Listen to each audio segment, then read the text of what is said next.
Hola, muy buenas tardes, ¿cómo están? Como también no acá en el video, un niñito chileno de 15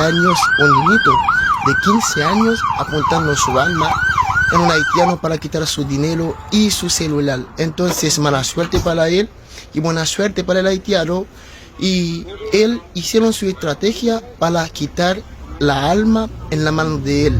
Como también no acá, que él está muy mal y la cabeza, el tipo no sé si le pegaba o sea, no lo sé lo que está pasando.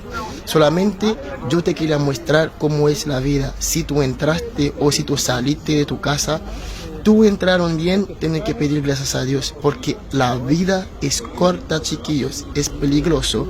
Lo que también no ahora, un alma con 2 balazos, él apuntando la arma, pero buena suerte para el haitiano, Dios estaba ahí.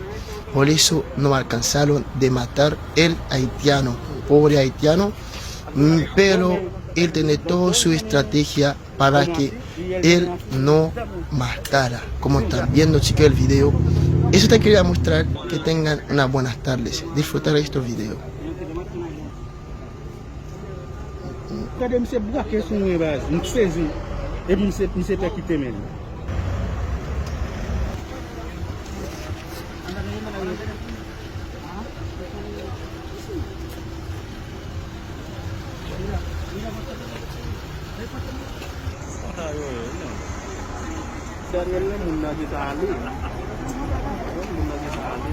Claro.